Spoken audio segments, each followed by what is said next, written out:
ప్రైజ్లో welcome to కృపావత సమయం. ఈ నూతన దిన శుభంలో మనకందరికీ కలుగునుగాక. ఈ దినము మరొక పునరుత్థాన దినంలోనికి దేవుడు మనల్ని ప్రవేశపెట్టాడు. గడిచిన వారమంతా కూడా కాపాడి మనల్ని మరొక నూతన వారంలో ప్రవేశపెట్టినందుకు ఆ దేవాది దేవునికి వందనములు. ఈ రాబోయే వారం అంతా కూడా దేవుడు మనకు తోడైండి నడిపించునుగాక.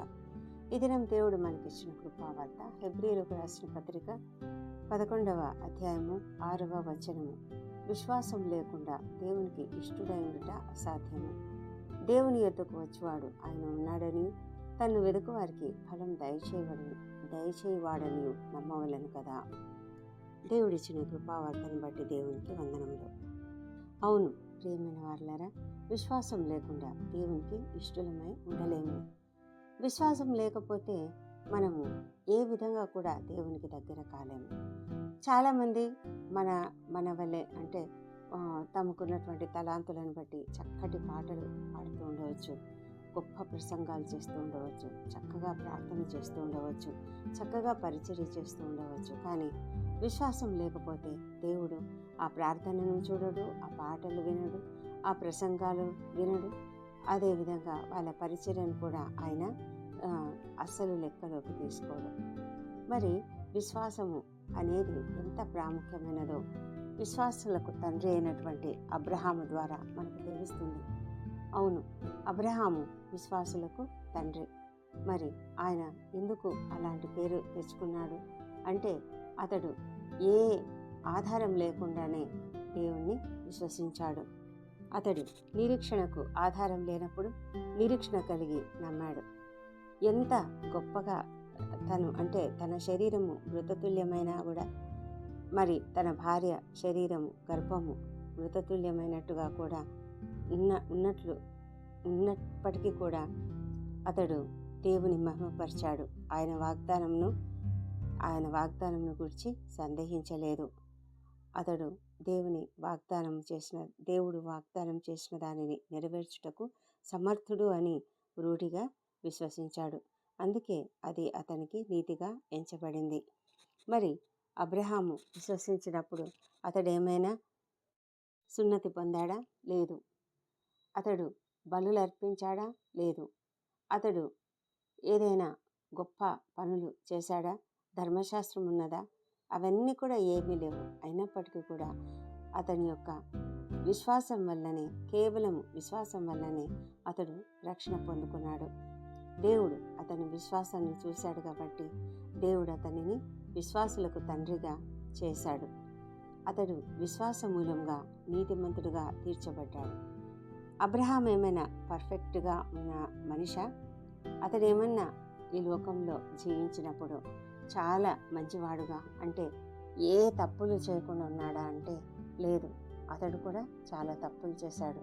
కానీ మనము ఇప్పుడు హెబ్రీయులకు రాసిన పత్రిక 11వ అధ్యాయంలో చూసినట్లయితే విశ్వాసుల యొక్క జాబితా అక్కడ రాయబడింది.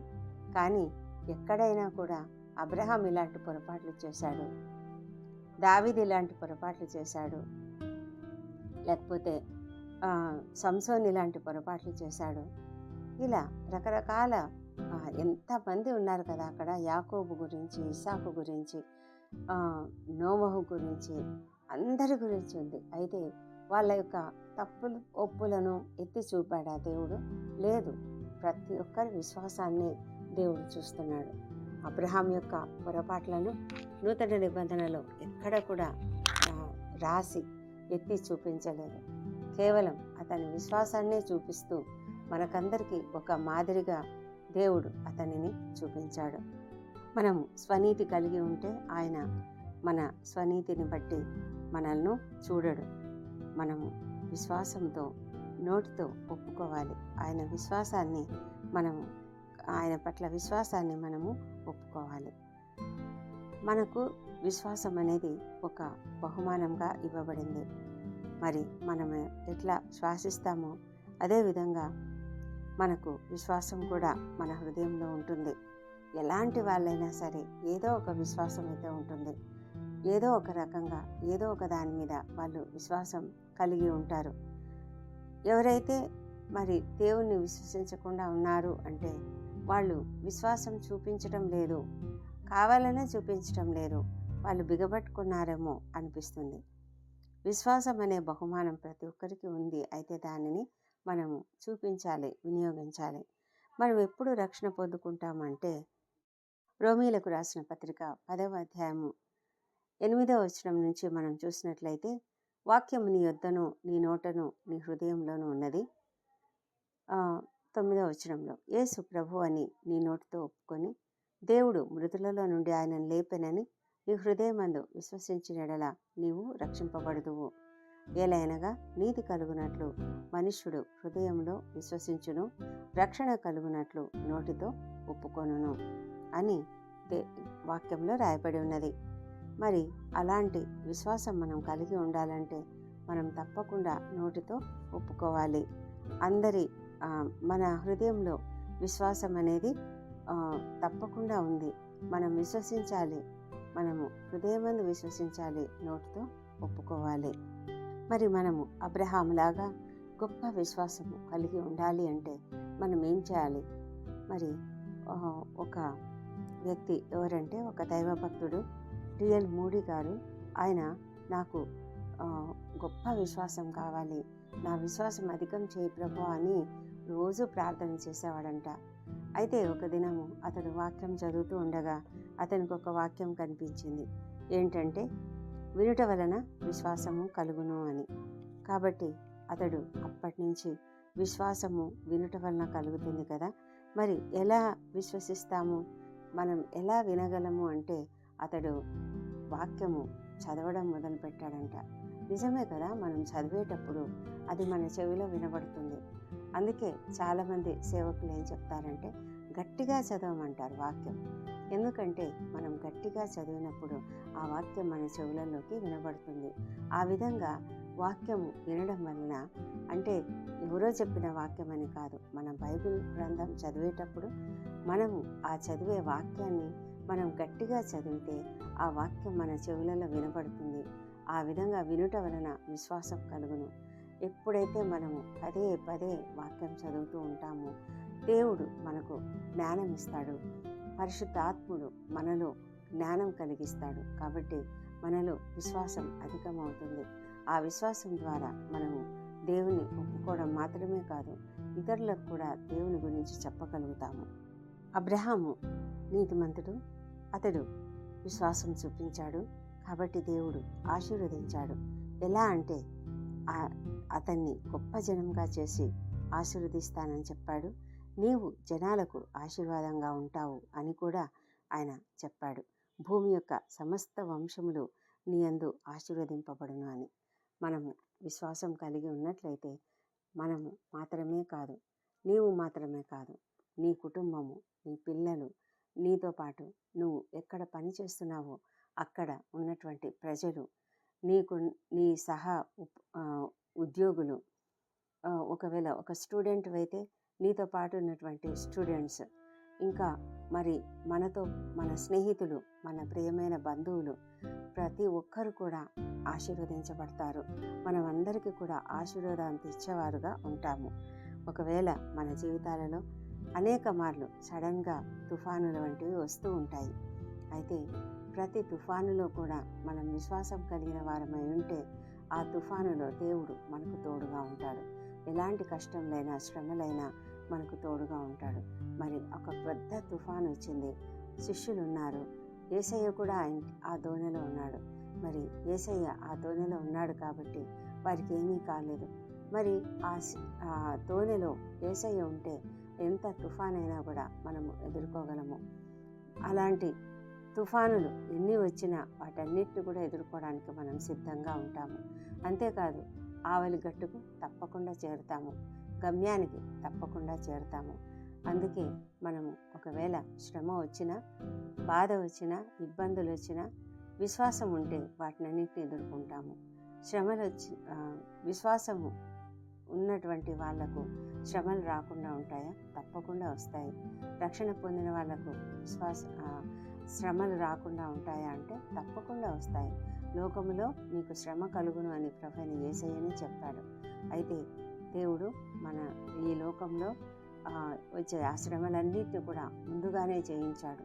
కాబట్టి మనం విశ్వాసంతో ఉన్నట్లయితే ఏ శ్రమకు కూడా మనము భయపడకుండా ఉండగలుగుతాము.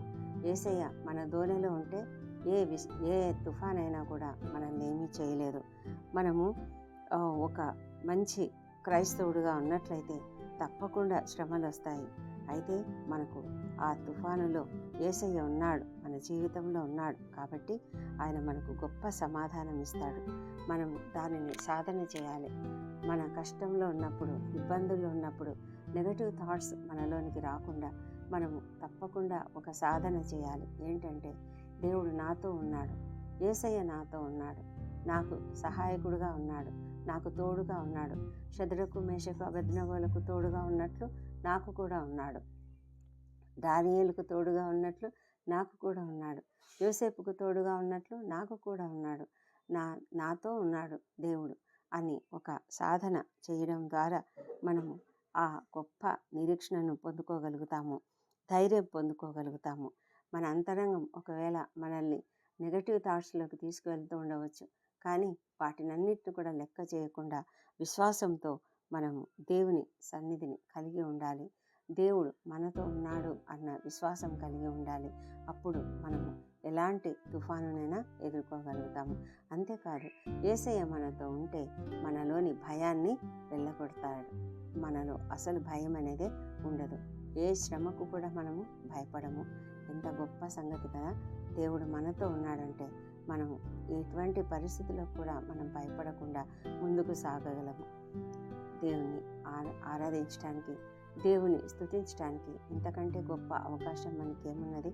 విశ్వాసంతో మరి అబ్రహాం ఏ విధంగా ఆరాధించాడో ఆ విధంగా మనం కూడా ఆరాధించగలిగితే దేవుడు మనతో ఉన్నందుకు మనం ఎంతో గొప్ప సమాధానమును పొందుకొని ఉండగలుగుతాం. దేవుడు ఈ కృపావార్తను దీవించునుగాక.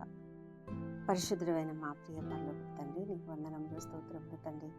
దేవా ప్రభా, ఈ పెందలకడ నీ సన్నిధిలో ప్రార్థిస్తున్నాము. మా ప్రార్థన ఆలకించమని వేడుకొంచున్నాం తండ్రి. అవును ప్రభా, నీవు గొప్ప దేవుడవు, ప్రేమ కలిగినటువంటి దేవుడవు తండ్రి. నిన్ను విశ్వసిస్తే తండ్రి, నీవు మాతో ఉంటావు, మాలో ఉంటావు. మా ప్రతి సమస్యలోనూ నీవు ఉంటావు. మాకున్నటువంటి ప్రతి కష్టంలో కూడా, శ్రమలో కూడా నీవు ఉంటావు తండ్రి. నీకు వందనములు. మాలోని భయాన్ని పారద్రోలే దేవుడవు తండ్రి. మాతో ఉండి మమ్మలను ధైర్యంగా ఉంచగలిగే దేవుడవు తండ్రి. ఏ తుఫానులకు మేము భయపడకుండా ఉండగలం తండ్రి. అంతేకాదు ప్రభా, క్షేమంగా మమ్మలను గమ్యానికి చేర్చగలిగినటువంటి దేవుడవు తండ్రి. నీకు వందనములు. మాలో నెగిటివ్ థాట్స్ లేకుండా సహాయం చేయమని వేడుకొంచున్నాము ప్రభా. నీవు లేకుండా మేము ఒడ్డున కూర్చోవడం కంటే కూడా నీవు మాతో ఉండి ఎంత తుఫానులోనైనా మేము ఉండగలిగితే అదే మాకు మేలు ప్రభా. ఏ తుఫానుకైనా కూడా మేము భయపడకుండా ఉండగలుగుతాము మా ప్రభా తండ్రి. మేము తండ్రి ఎలాంటి తుఫాను మా జీవితాలలో రాకముందే మేము నిన్ను అంగీకరించి తండ్రి, మేము నిన్ను కలిగి ఉండడానికి, మా జీవితంలో నిన్ను కలిగి ఉండడానికి సహాయం చేయమని ప్రార్థిస్తున్నాం. నిన్ను హత్తుకొని ఉండగలిగే కృపను మాకు దయచేయమని వేడుకొంచున్నాం ప్రభా. తండ్రి ప్రభా, మా జీవితాలలో మీరుండండి తండ్రి.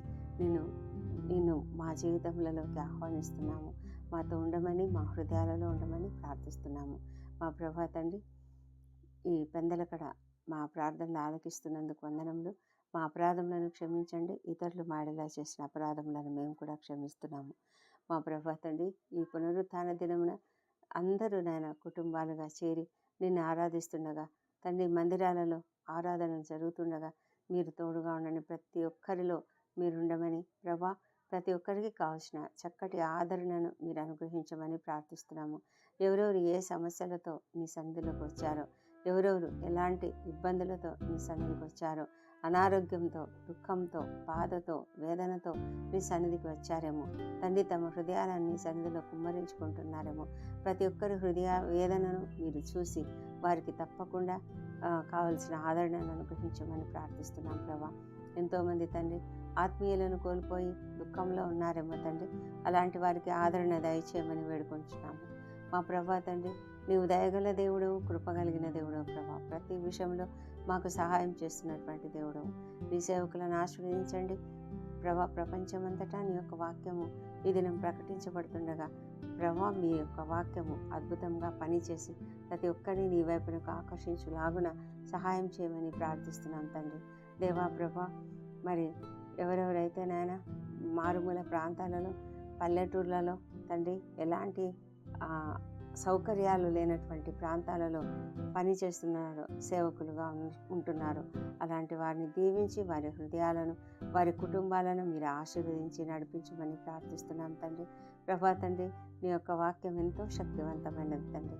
అనేకులకు ఆదరణకరంగా అనేకులను నీ వైపునకు ఆకర్షించేదిగా ఉండడానికి సహాయం చేయమని వేడుకొంచున్నాము. పరిచర్యలో పాల్గొంటున్నటువంటి వాళ్ళు సహాయపడుతున్నటువంటి వాళ్ళను ప్రతి ఒక్కరిని దీవించండి ప్రభా. అద్భుతంగా నీ సేవను జరిగించమని ప్రార్థిస్తున్నాం ప్రభా. తండ్రి నాయన మరి రక్షణ లేని ప్రతి ఒక్కరూ నీ వైపునకు రాగలుగుటకు సహాయం చేయండి. దుర్వ్యసనాలకు బానిసలైనటువంటి వారికి విడుదలను అనుగ్రహించండి ప్రభా.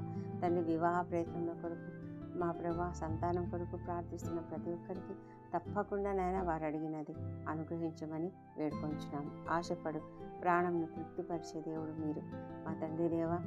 నిరుద్యోగులకు ఉద్యోగంలో దయచేయండి. ఎంతమంది తండ్రి ఉద్యోగాలు లేక మరి అప్పుల బాధతోనూ ఆర్థిక ఇబ్బందులతోనూ బాధపడుతున్నారు. అలాంటి వారిని దయ ఉంచి సహాయం చేసి వారిని లేవనెత్తమని ప్రార్థిస్తున్నాం తండ్రి.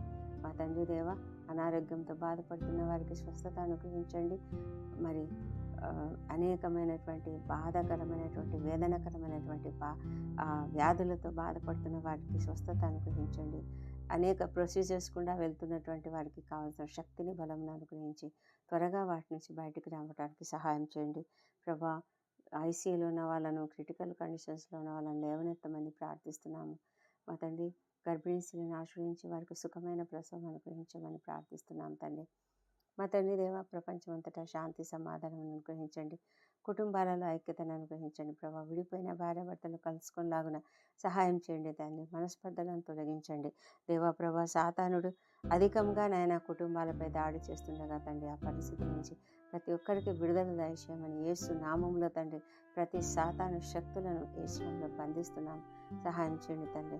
మా ప్రభా తండ్రి ఇజ్రాయెల్ దేశంను దీవించి అక్కడ ఉన్నటువంటి పరిస్థితులను బాగు చేయమని వేడుకొంచున్నాము. యెరూషలేమును దీవించండి, వారి నగరులను క్షేమమును వారి ప్రాకారములలో నెమ్మదిని దయచేయండి దేవా. మా దేశంను దీవించండి, మా దేశంపై నీ పరిశుద్ధాత్మను కుమ్మరించండి. అధికారులను ఉద్యోగులను పరిపాలకులను దీవించి తండ్రి అందరూ నీతిగా నిజాయితీగా పనిచేయడానికి సహాయం చేయండి. ముఖ్యంగా ప్రభా భయంకరమైన పరిస్థితులు మేము ఎదుర్కొంటుండగా తండ్రి వాటన్నిటి నుంచి నాయన విడుదల అనుగ్రహించండి ప్రభా. సమస్తము నీ ఆధీనంలో ఉన్నందుకు నీకు వందనం చెల్లించుకుంటున్నాం. ఈ ప్రార్థనలో ఏకీభవిస్తున్న ప్రతి ఒక్కరిని కూడా దీవించండి. ఎవరెవరికి ఏ సమస్యలు ఉన్నాయో ఆ సమస్యలన్నీ కూడా తీసివేయమని ప్రార్థిస్తున్నాం ప్రభా. ఈ దినం బర్త్డేలు వివాహ దినం జరుపుకుంటున్న బిడ్డను దీవించండి. గడిచిన సంవత్సరం అంతా వారికి చేసిన ప్రతి మేలును బట్టి నీకు వందనములు. రాబోయే సంవత్సరంలో ఇంకా అధికమైన మేలులను వారికి అనుగ్రహించమని ప్రార్థిస్తున్నాం తండ్రి. మా ప్రార్థనలు మీరు అంగీకరించి జవాబులు ఇచ్చినందుకు నీకు వందనములు. ఈ ప్రార్థనలని మా ప్రభువును మా ప్రియ రక్షకుడు నాయన యేసుక్రీస్తు అత్యంత శక్తిగల ఉన్నతమైన నామంలో అడిగి పొంది ఉన్నామని నమ్మి నీకు స్తోత్రం చెల్లిస్తున్నాం తండ్రి. ఆమేన్, ఆమేన్.